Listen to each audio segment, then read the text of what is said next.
تو اپنے دوستوں کو کہا کرتا ہوں کہ جب بچوں کو خرچی کے پیسے دیں تو اس وقت ہی ان کو تھوڑے سے زیادہ دیں اور ان کو کہیں کہ یہ کسی اپنے کمزور دوست کو دینا، راستے کے اندر کوئی سائل ہوا تو اس کو دینا، اور وہ بھی ان کی عزت نفس کا خیال رکھتے ہوئے۔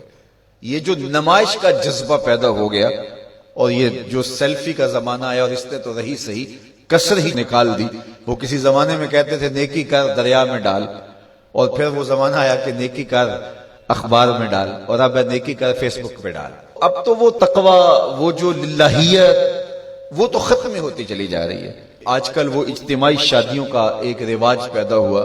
ایک دفعہ مجبور ہو کے مجھے کہیں جانا بھی پڑا، تو وہ میرا پہلا اور آخری موقع تھا۔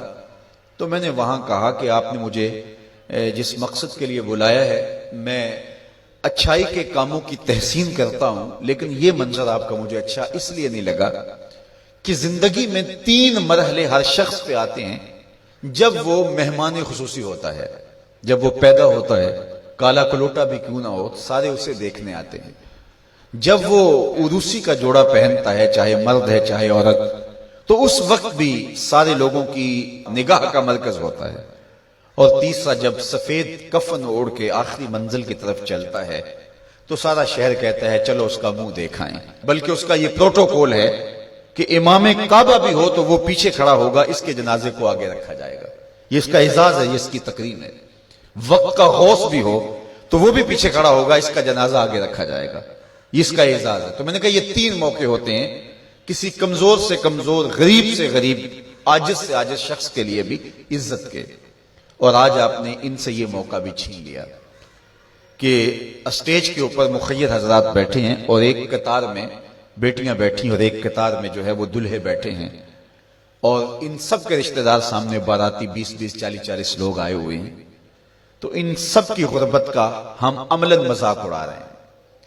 آج یہاں میں کسی کے چہرے کے اوپر خوشی نہیں دیکھ رہا، اگر مسکراہٹ ہے تو وہ مصنوعی مسکراہٹ ہے۔ کاش کہ ان کے ماں باپ کے گھروں میں جا کر کے تنہائی کے اندر ان کی مدد کرتے اور یہ بیٹیاں اپنے گھر سے نکلتی اور ماجرا ہوتا۔ اب ان کی غربت کا گواہ آپ نے کتنے لوگوں کو بنایا، اور صرف اپنے اشتہار کے لیے۔ تو یہ مزاج پیدا کریں، عزت نفس نہ کسی کی مجروح ہونے دے۔ سب سے قیمتی شے انسان کی عزت ہوتی ہے۔ کبھی آپ نے دیکھا ہو بارش پڑی ہو اور کیچڑ ہو اور کوئی بندہ پھسل کے گر جائے تو وہ بعد میں دیکھتا ہے کہ مجھے چوٹ آئی ہے کہ نہیں، پہلے یہ دیکھتا مجھے کسی نے دیکھا تو نہیں۔ اس کا مطلب یہ ہے اس کو اپنی جان سے عزیز اپنی عزت ہے۔ تو مت کسی کی عزت پہ انگلی اٹھائیں، مت کسی کی تذلیل کا سبب بنے، مت کسی کی رسوائی کا ذریعہ بنے۔ لوگوں کو عزت دیں۔ جب تک غلامی موجود رہی، حضور نے فرمایا کہ جو خود کھاتے اسے کھلاؤ، جو خود پہنتے اسے پہناؤ، وہ تمہارے بھائی لگتے ہیں، ان کے ساتھ حسن سلوک کرو۔ جبکہ وہ آقا کا جوتا بغیر اذن کے چھو لیتے تھے تو آقا اس پر بھی کوڑے مارتا تھا، لیکن میرے حضور علیہ الصلوۃ والسلام معراج سے واپس پلٹتے اور کہا بلال تو کون سا نیک عمل کرتا ہے، میں نے جنت میں تیرے قدموں کی آہٹ سنی ہے۔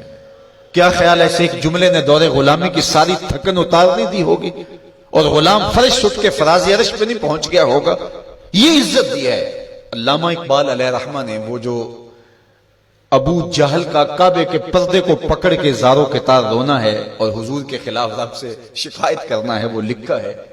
تو اس میں جو شکایتیں لگاتا ہے ابو جہل کعبے کے غلاف کو پکڑ کے، تو اس میں ایک شکایت یہ لگاتا ہے کہ از محمد سینہ ما زار زار، ہمارا سینہ بڑا دکھی ہو گیا ہے، اس شخص نے تو ہمارے نظم کو خراب کر دیا ہے۔ با غلام خیش بر یکخان نشست، یہ جو دین لے کر آیا ہے اس دین کے اندر یہ سبق ہے کہ غلام اور آقا ایک دسترخوان پہ بیٹھیں گے، اور اگر غلام اور آقا ایک دسترخوان پہ بیٹھ جاتے ہیں تو پھر کہاں گیا ہمارا قریش کا سردار ہونا؟ تو یہ تو ہمارا سب سسٹم تلپٹ ہو جائے گا۔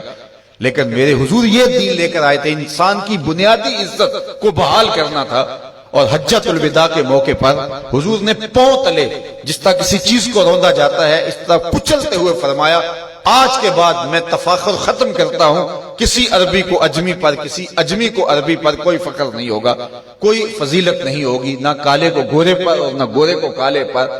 فضیلت کا معیار کیا ہے؟ ان اکرم